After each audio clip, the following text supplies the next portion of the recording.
Yeah, hi everyone again. You know, it's a very curious thing about when you look at, I was just thinking before this session, when you look at, whether you look at manufacturing, you look at agriculture, you look at the restaurant business, anything, when there is an oversupply of something, there is an impact. I mean, so if there are a lot of restaurants in the area, some are going to close down. We know that, right? If farmers have been growing tomatoes and prices crash the following year, they will not grow tomatoes, they'll grow something else, right? The same thing is true also in manufacturing. If there are too many brands of chips or soap or whatever, at some point, some will fade out or the supply is corrected in some form. It does not happen in the content business. This is the way I see it, but please do correct me. So let me start from that side, okay? That do you agree with the premise of the conversation, or how do you see the supply versus, the balance between supply and demand? Siddharth would like to start? Or you don't have a... Thank you. I presume when we are speaking of content, given the composition of this panel, we're talking of news content. And yeah, it's primarily news. Yes, correct, exactly. Correct. Exactly. Yeah, and I think that, you're right. There is no automatic correction mechanism, because in a conventional market, we are told, at least those of us who studied microeconomics, that price plays that role, right? And so prices adjust to allow supply and demand to meet. I suspect what you're seeing in the news business is a combination of very, very low entry barriers in terms of cost, right? So it's possible to sustain operations at some level and of some kind of quality, and there's a huge variation in quality, at a fairly low cost. So even if there is oversupply, as there evidently is, the fact is that this is happening in a market where the reader or the consumer pays next to nothing. Right. That's true. In other words, the content is, from the consumer's point of view, the content is free, except for a few brave. I see my friend Suhasini from the Hindu, which is soldiering on with their paywall, Business Standard. A lot of newspapers are now experimenting, right? Right. But otherwise, the bulk of digital news content is free. And so, when it's something that's not priced, it's very hard to think of, of what kind of a mechanism would operate. But I suspect what you're asking really is, should we lament this fact? I know. I'm not, or perhaps that's I'm a question. Asking. That's a question on the minds of a lot of people. And I think, often I do feel that there is a danger in the reader or the viewer getting confused by just the sheer variety of news outlets. Sure. Right? Many of which are of highly dubious quality. But I do feel that somewhere down the line, the average reader has the ability to make out the difference. Sort of wheat from the chaff. Sure. And and also to perhaps punish media that I know, for example, of some media that haven't maintained either because of a change of ownership or whatever. The standards have plummeted, and readers and viewers have reacted. Right. So I think that there is some kind of a correction mechanism. It may not be perfect. All right. But I would much rather have an oversupply than restricted supply, where the restriction comes in the form of either price or government censorship and control. Okay, good. Soumya? What's your view on, because you're in a general news environment, right? So how do you see it? And you're in charge of growth, so. So when we see one of the factors which what Siddharth was talking about, the entry point is... Could you hold it close? Is it better? Yeah. So entry point being free, content being free is definitely a factor. There is also some age-old baggage we all carry. I'll simply put is, when we all turn to journalism, I remember my mum asking me, journalism ke liye course karna hai kya? Journalism ke liye course karna hai kya? Means that is one of the baggage we all carry in the business. The evolution has happened for news per se. For infotainment, that evolution I feel is still to happen. And with that kind of evolution of what predetermines a good journalist, what kind of viewpoint you bring to your platform, right, what kind of personality and thought you evoke in your reader, that is exactly when the consumption problem, if we have to see it as that, is automatically solved. That personalization, when we talk about personalization of a product platform, is also has to be there in personalization of the product, or the news publisher also has to bring that personalization. And that will solve the problem of plenty. Really? That's an interesting point of view. Hey, Rohan, you're a product person, right? Would you like to take this up on the personalization aspect? And you could also comment on generally the supply. But Soumya's point was that personalization is one of the ways of addressing this issue of there being too much news and too much news going to everybody, correct? So do you agree with that? So personalization on platforms is one of the reasons for the infinite supply actually, right? Because the primary reason for the entry barriers which have been reduced, one is on the content creation and production side. Because of the technologies, the entry barrier are pretty low, so anyone can start creating content, right? The other main reason is distribution, right? Distribution was primarily a high entry bar for entering the Actually, content when you business. look back on newspapers, correct, that's exactly correct. just distributing the Newspapers paper. and television. If you didn't have the network, you couldn't do it. Yeah, and even for websites, setting up servers and being reachable to a large Correct. set of audiences and streaming your videos is a higher entry barrier, which was completely taken away by platforms. And the reason, the way it got reduced is basis the personalized recommendation engines, right? So it's sort of a dilemma there. The personalization is solving it for the consumers, but Right. personalization is the reason you need so much supply into the recommendation engine so that it can come up with a good personalized feed for the users, right? Okay, that's interesting. However, the challenging, and most of this democratization of content and happen for good, I feel, for the entire ecosystem, for the consumers. So it was bound to happen, it's inevitable. The biggest challenge for us as publishers is that this infinite supply also creates infinite inventory actually, right? So right now, if you look at the digital inventory, video or even in text, it's sort of infinite inventory available, which is making it highly challenging for us to drive monetization and to drive premium rates and yields in the market for us, right? Even if you look at the most premium inventory on digital right now, let's say ads on IPL on Hotstar, right? Even that's not 100% filled. Any day you can go and buy more ads on Hotstar, right? Because this viewership is going, time spent is growing, and the content is growing. That's a very interesting example to take because that's really like the peak of consumption, right? Yes. Okay. Megha, apart from responding to the general question, is this in fact, I must tell you that I had mentioned earlier in my welcome address that we research all the subjects. We polled maybe some 40, 50 people, perhaps, who are in the business. And I was surprised. I think there were about 3 or 4 people who mentioned this thing about oversupply, but I don't remember last year when we did this research, this thing had come up. Or maybe there was a stray comment. So it is clearly, is this thing about, there is more supply than, have you heard it in recent years? I mean, is it a conversation? Do you even agree with it? No, I definitely do agree that there is a lot of content that is available. Every day, every minute content is being churned out.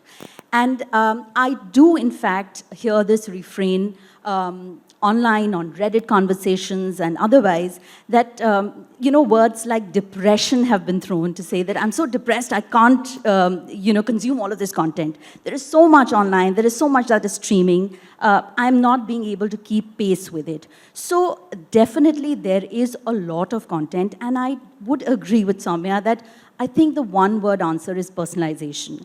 That, what is it? And a lot of people I've heard are now decluttering their inboxes, saying, this is not what I want to see. This is not the newsletter that I want to subscribe to. And I think that for publishers, and especially this is something that I have observed and I adhere to at herzindagi.com, onlymyhealth.com, and I think that creators have cracked is that they're not consuming content for everyone. It's not a monolith, that news is for everybody. What creators have been able to do and what I think has worked for us also is that we have narrowed down, we have a niche, and we are loyal to that niche. And the expectation and which has come about is that there is loyalty that we get in return. That, this is the content that speaks to me directly. This is the content that is not, one-way street. We are open to user-generated, because today, content is everything. Even a comment on a post can lead to, a sort of a piece in itself. So and a case. Sorry. And a court case. And a court case, perhaps, yes. Yes, but I'm saying that we cannot put a lock. There cannot be a lock and key to creation of content. It's going to be there. What we need to realize is that how do we create a community? And again, I'm saying that not create content for everybody, but create for your niche. And, and also, understand that there are individuals, there are communities in that niche, and speak to that. I think that would be the key, because, there is so much that is easily accessible, available, and like everybody is saying, the barriers to creation have lowered, so there is so much that is continuously being influxed. Yeah. In the previous conversation, there was a very interesting point that, there will be consumption. Today saying that, I have so many million views, that is not really a criteria for doing that well. I think engagement, I think community, I think, people actually speaking to you, that is what matters. Quality consumers is what's going to matter. Okay, thank you. Now, I saved Durga for the last because the ladies and gentlemen on this side, the first four, are associated with websites and content creation. And Durga probably sees this whole thing from a totally different point of view. So, Durga. Yeah, no, thanks, Sreekant. Is it working? Yeah, I think so, right? Yeah. No, so just to add to what everyone has already said, and sort of also what, underline what Siddharth began with, saying, I think, an unrestrained internet is a good internet. It comes with different, checks and balances, but that's the open internet is fundamentally, correct, I think, healthy. Three trends I'll talk about. I think one is, when we had newspapers, we had like 40, 50 stories came out at one point in the day. With broadcast, we had a couple of hours of programming. So when you move from that cycle to the 24/7 cycle, I think willy-nilly, every hour you're producing, that single journalist is perhaps doing way more and is reinterpreting their beat throughout the day, right? And like everyone has said, so that leads to more pieces of journalism, which leads to more reaction, given the way it's distributed, and follow-up stories. So the cycle in itself has multiplied exponentially over the last decade, right? So that's number one. Number two is, 10 years ago, much of the internet, and to a large extent still, is English, right? So there is a 1:100 factor in terms of the internet that got made in America versus the internet that gets made in the rest of the world, right? So you're talking from at a global level, or you're talking global level? At a global level. Let's look at, because there are no physical barriers, right? So what Siddharth publishes here is read by someone in America, vice versa, right?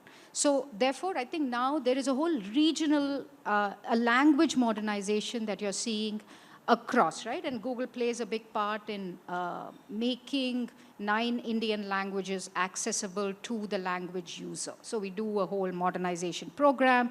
This is done in Latin America. This is done across the world, right? So there is a whole slew of language content. I come from a state where I think in Tamil Nadu there has been a lot of magazine journalism, which never perhaps got digitized. But over time now, a lot of that is getting digitized, right? So you will see older media, especially magazine media, getting digitized at scale across the world as well. Okay. And the third thing that I'll talk about is in terms of formats, right, that everyone has spoken about.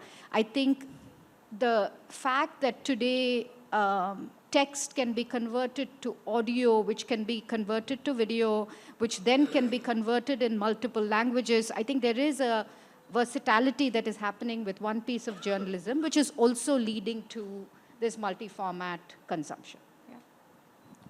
Okay, so would anybody have, I have questions of course, but would any of you like to respond to what Durga said? I mean, does anybody have a point of view on this?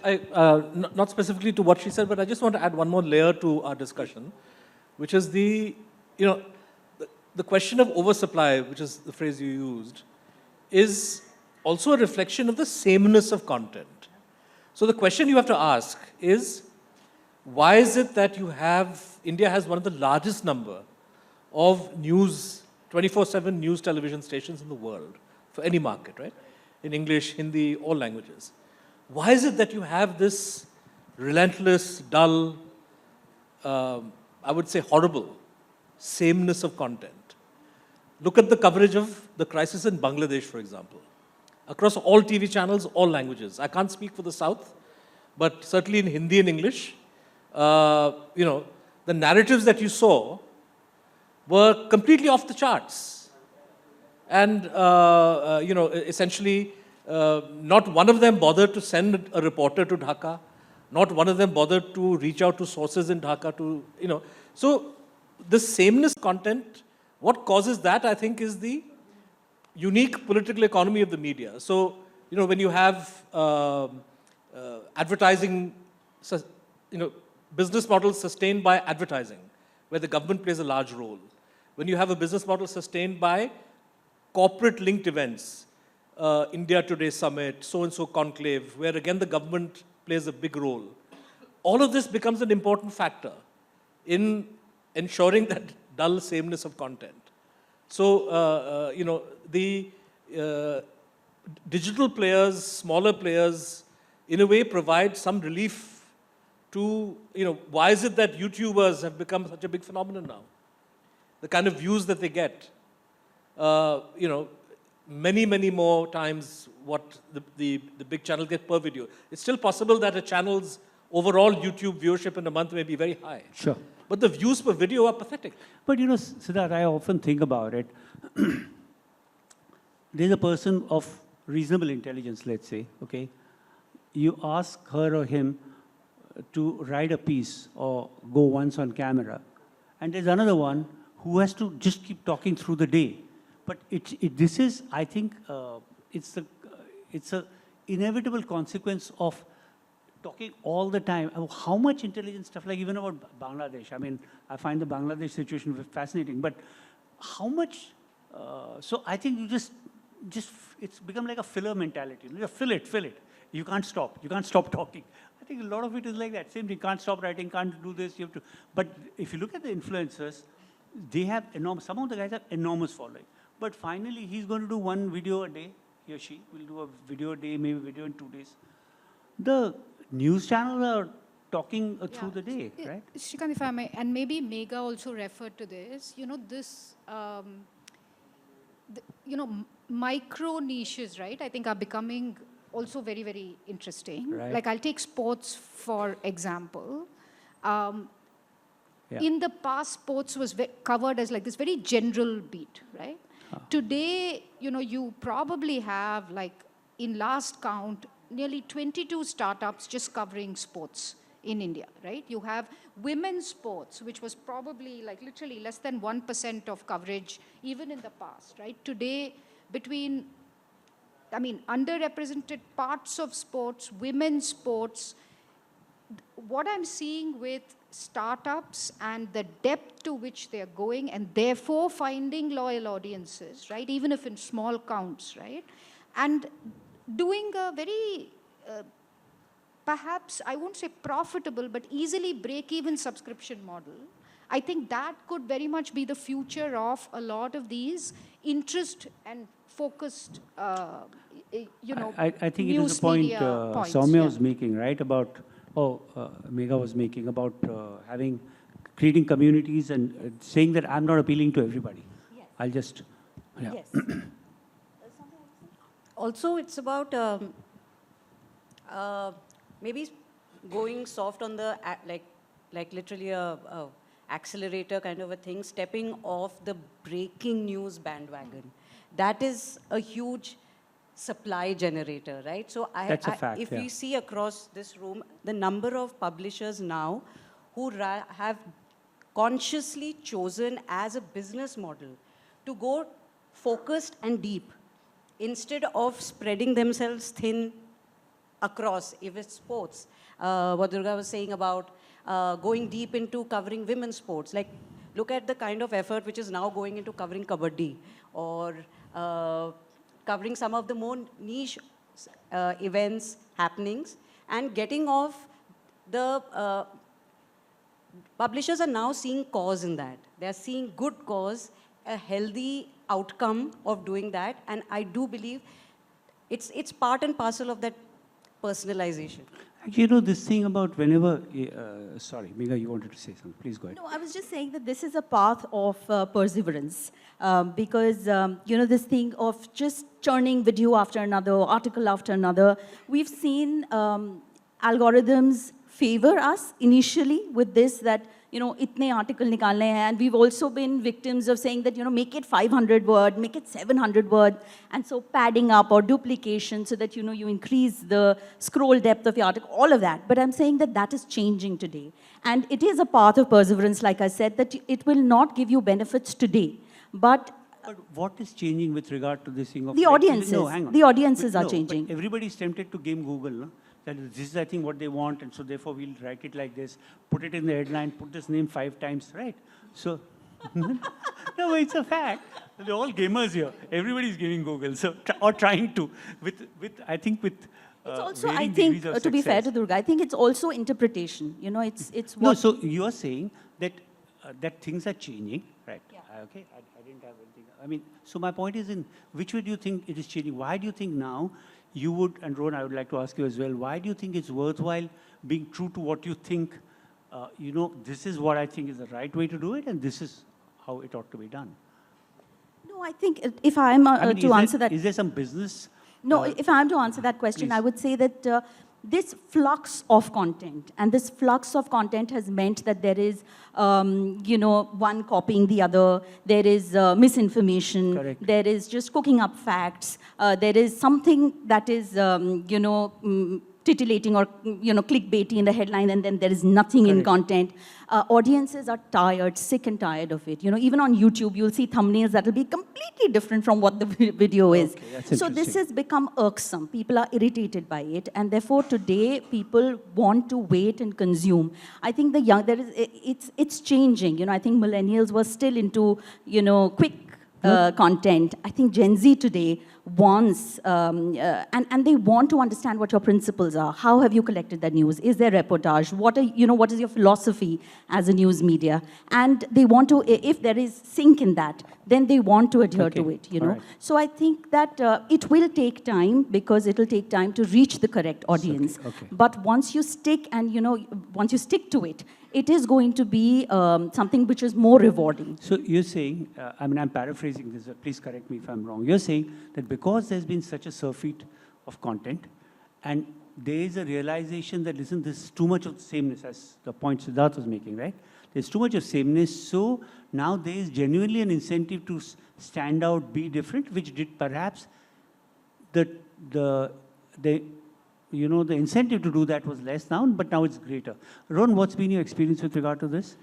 So I'll mention 2 points. First is we have to look at how this online media consumption behavior has evolved and reached to this stage. Correct. Let's consider platforms specifically, right? Initially, the core value proposition of a lot of social networking / social media platforms was networking amongst individuals or networking between individuals and an opinion leader which they want to follow, depending on the platform, right? However, the platforms are optimizing for engagement and time spent, right? That's their North Star metrics, right? to get engagement and time spent, the easiest way is content compared to networking. It's a cheaper way to grab attention. It's an easier way to have consumers spend more time on the platform. That's why we saw this evolution from community and networking-led engagement to purely feed-based media consumption, right? And we saw it happening across Facebook. YouTube was primarily media consumption, but Facebook, Instagram, and others are following the suit, right?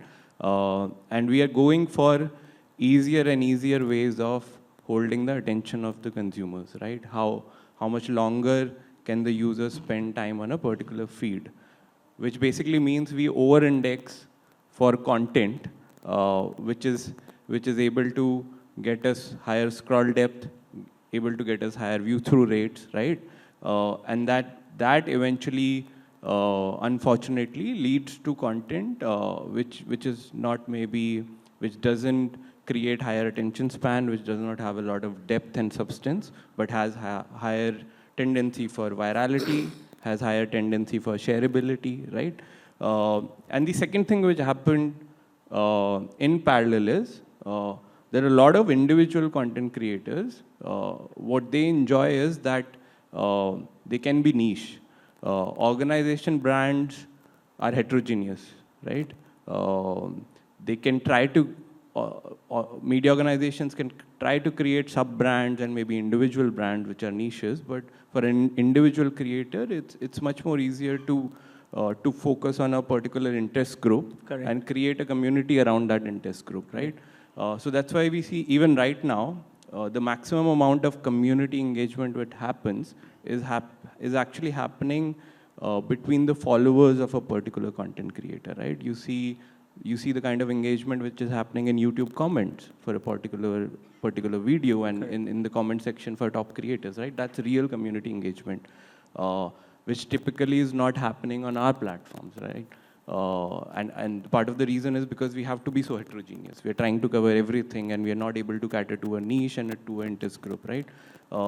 So one direction is that we have to create maybe sub-brands which cater to each of these interest groups, or maybe also create individual brands within the organization, which can be sort of be content creators and opinion leaders. Sure. Durga, you know, even before you joined Google, you were on the publishing side. So you've seen this for a very, very long time. Do you see phases in which publishers tried one approach or the approach changed? And do you see this as phases over the last 15, 20 years? I mean, yes and no. I think the last 5 years have been extraordinary, to be honest. Which way? In the way that I think, you know, in the past, it was, I'd say, see, 10 years ago, it was not as hyper-competitive as it is today, right? In the last 5 years, I think e-commerce has taken such a charge that today, if a user spent, let's say, potentially 20% of the day on news and non-fiction content, or perhaps even more, because at that point, news was a very large percentage of the daily content or daily time spent on the internet, right? Today, a user is spending a lot of time on e-commerce sites, right? A lot of time, like you sit with Blinkit or Zepto or whatever it is, even when you're ordering for grocery, there are a bunch of things you do, right? So I think that the 10 hours that you might spend has reduced because of a hyper-competitive nature. So therefore, I also believe that, you know, in the past, you know, Suhasini was sitting there in the previous panel, you got away with just saying, listen, I am the Hindu, my journalism speaks for itself. I am the Times of India, the spectrum of my coverage speaks for itself. But I think today, you know, we did this research because I'll just digress for a minute, Sreekant. We did this research because we were very puzzled by why is it that subscription is not breaking through in India? You know, there's someone constantly waving there. I don't know if he's waving those three guys. I'm just wondering. If Sorry, who's this, please? Waving to you? No? Okay, sorry. Sorry. So we did this research. We spoke to 2,500 users across India to figure out why is it, is it, it's just presumed that language users won't pay for content, right? I always thought that was kind of a homogeneous assumption. So we did the research to find out, will language users pay for content? Two, when will there be recurring? Why do users churn of English language subscription? So on and so forth. Very deep research. I will share the link. We released this research. But fundamentally, the thing that comes out is, one, there is absolutely no obstacle for a user to pay, right? Across languages. Number two, you have to differentiate your brand, right? They are used to Netflix, they're used to Amazon, they're used to Zepto, they're used to Blinkit, to Zomato. These are all very, very strong attention-seeking brands, right? So you have to take the troubles that I think startups take, right? Today, startups will try really, really hard to connect with their community, their readers, get contributions from them. They do the hard work, right? So I think news media cannot simply say, listen, we just publish a ton of excellent journalism and that's good enough. They actually have to go out and say, this is what we stand for. This is what we will do again and again. Every day you come to us, you will get this. 3 times a year, you will get that. We will be flexible in terms of payment. I think that step up has to happen. But it's an interesting thing. So the two please, phases, please I go would, ahead. just to come back to your point, I'd say that the last 5 years has will force all digital brands, identities, however you classify these buckets, to definitely position themselves smartly, strongly, and authentically. I don't think you can take it for granted. I think the marketing methods are different for different categories, but I would definitely say that phase is upon us now. Yeah, please, Siddharth. Sreekant, I think, see, we are talking about 2, perhaps 3 or more separate media ecosystems. Separate media ecosystems. I'll explain what I mean. Yeah, please. Many of you have heard the phrase Godi media. Godi media is very profitable. And nobody would call that journalism. There is no product differentiation. But it's very profitable, right? Right. And that's the reality. So what I'm trying to get at is that this phenomenon that we are seeing today, that we're trying to approach from different angles, calling it oversupply, sameness, lack of representation, lack of personalization, is very much a product of our times. Can you imagine that the son of Priyanka Gandhi during a UPA government becomes head of BCCI and becomes head of ICC, and there will be no critical analysis in the media about it? Today, this is what's happening. Right? So for me, or for others who are not Godi media, when we objectively look at what is Mr. Jay Shah's contribution, what is his knowledge about cricket, and we write frankly about this, we find that readers want to know. In fact, people say, why isn't everybody telling us what clothes the emperor is wearing? Actually, I think in this election, the alternative voice was heard. And I But think very quickly. And I think when the voting percentages came out, I think there was a realization that there is another segment of people, and there is another point of view, and we are not being given that point of view. But big media everybody had assumed that there would be a correction. There would be some kind of a reversion to a proper norm, right? That hasn't happened. And I mentioned Bangladesh as one example. There are many, many examples. Sure. Vinesh Phogat's issue, you name it, and you will find that sameness and dullness in the very profitable Godi media continues. I think, there's a point Durga made, which is that this thing about, I was thinking that if you look at the old news, not just newspaper brands, even television brands, I don't know how much they have made an effort, because I realize there's a whole generation of new users who've come, right? So whether you talk about Indian Express, Times of India, anything, India TV, doesn't matter, which, Aaj Tak, whatever. So I'm just saying that it's possible that many young people don't know the difference between one and the other. So one of the things is maybe there is not so much difference between one and the other, but even where there is a difference, I think this thing of telling people, especially young first-time users, what this brand is about. By the way, somebody once told me that quite recently about afaqs, that the older people may know afaqs, but many of the young people who come on social media and they've entered online through social media, maybe less familiar with effects. So we see this as a challenge. We have to do something about it. We might say we've been here for 25 years, we don't need to explain it. But I think even old media brands need to explain what they stand for, because I think many young people actually don't know what they stand for. It could be that. We have only just 5.5 minutes. So I'm going to ask the audience once if there are any questions. If you have any, does anybody have any questions? If you have, please raise your hand, identify yourself, keep your question short. We'll hear you. I think, could we have a mic here, please, Gaurav? Here. We'll hear you. Come, why don't you start? Yeah, we can hear you loudly. Come. So I have two questions. Sorry, tell me who you are. Whom do you represent? Yeah. I'm a YouTuber. My name is Megha. Your name is? Meghnad. Hi. Okay, Meghnad. Hi. So one question is for all the people in news and one question is for Durga specifically. I noticed how you use content and news just interchangeably, the words, which I found very strange, because I mean, like, news is, I think, a subset of content currently, but all of you have been just saying content, which means, like, is Siddharth competing with a beer biceps and like a, I don't know, Kapil Sharma show now? So, which means that, you know, like, the entire premise of what you guys are discussing will change. No, I think I definitely use the word journalism. Yeah. And when I use the word journalism, the assumption there is that there is process, right? I hope I didn't use the two interconnected. I don't think we did. I hope I think everybody meant news content essentially. Yeah. News content, right? So, like, again, like, that was my But what's the question. point? Is Yeah, that what's the point? news, is it competing with entertainment now, which means that are journalists required to be entertaining, right? You know, that is one.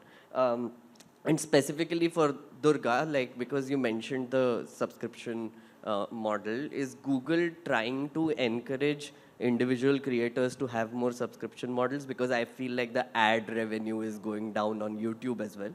So Yeah, so I cannot speak for YouTube, Yeah. right? My lay of the land is search, Google News and Discover. It's those surfaces. So I will not speak for YouTube. But I think there's definitely a focus on what's called first-party data, right? So getting to know your user better, which means can the user fill a form when they come to your website? Will you get an email address, etc., right? Because there is this move towards a future that not right away, it got delayed, but the prevalence of the cookie, right? So it's definitely in Google's interest to have users, publishers better understand their users through first-party data, and login behavior and subscriptions are the best way for that to happen. Does anybody want to respond on the other part? Are you competing with entertainers? You want to go first? Yeah, so on your point around news, content, entertainment, news, entertainment, so a lot of boundaries are graying. And why they're graying is because earlier a lot of consumption of news was intent-based. Okay, so when there's an intent in the user, the boundary to consume a particular kind of content is very clear in his or her mind that I want to consume this content. And on digital, primarily intent-based consumption was happening relatively higher on YouTube and Google search, right? If you see the mainstream platforms. Now, even with the push of shorts, the intent-based consumption on YouTube is moving to discovery, and same is happening with search. With the discover feed, it's moving from intent again back to the discovery. So users have a set time, attention time in a day where we all are competing for, whether it's a health creator, entertainment creator, news creator, news brands, etc., right? And that's why those lines blur, because it's not appointment viewing, it's not intent-based anymore. It's primarily discovery-led, right? So yeah, that's where I feel why these lines are blurring. And to get higher discoverability and better distribution, we tend to try to make content entertaining, right? I have an interesting example to make. I was listening to, we would have all seen Sadhguru videos across all platforms, right? It's crazily follows us in the algorithm. And I was listening to Sadhguru Joe Rogan podcast, and he was mentioning a number that when he asked that, do you believe your philosophy is really working? So you mentioned that, we have crossed X billion, 2 billion views, so I believe my philosophy is working. And he said, no, that's because you're entertaining as well. Right? So, because entertainment really unlocks the distribution, fortunately or unfortunately on digital. That's a good question. I think we've just got a few seconds left, so I'd like to wind this up. I think some of the things that come to me, okay, let me ask you my favorite question, okay? I'm not going to sum this up, there's no time. I'm just going to ask you one question, and quickly. Siddharth, if we were sitting here 3 years later, Sorry? if we were sitting here 3 years later, all of us, would our discussion be any different? Yes or no? Sorry, Would our conversation be any different if we were sitting together 3 years later discussing the same subject? No, I think 3 years from now, I would hope that there was greater product differentiation, and that readers and viewers have a better sense of what they want. So there would be a shakedown of sorts. Okay, okay, all right. Soumya? Go ahead. So, going by the previous discussion we just heard, I think the time slot on this panel discussion would be much shorter. Okay, fine. What about you, Rohan? No, I think supply will grow, but there'll be a larger push from publishers on brand, for sure, and on directly owning the distribution channel and directly owning the consumers. There'll be a push on these two things. I don't think it will happen in 3 years. Hopefully, it should. Fine. All right. What about you, Megha? I think there'll be two things. One is that we will be listening a lot more to the readers and viewers. They will be determining our strategies a lot more. And the other thing that I think is going to happen is that when we look at brand deals and when we look at our foothold per se, we are not just going to look at the numbers, we are going to look at quality of readers, quality of viewers as well. Okay, great. Durga? Yeah, no, I think like the others said, I think there'll definitely be some consolidation and some clear, strong brands that come out. I don't think the juggernaut of consumption is going to stop. Correct. That's going to, I think, multimodal, multilingual. I think all our multilingual selves might get a lot more richer than it has been in the past. And I think the internet will be very, very visually, orally, and AURALLY, orally, yeah. and I think text-wise, very, very interesting. I think the whole user experience would have also changed. Okay. Good. 3 years So I look forward to meeting you all 3 years later. Okay?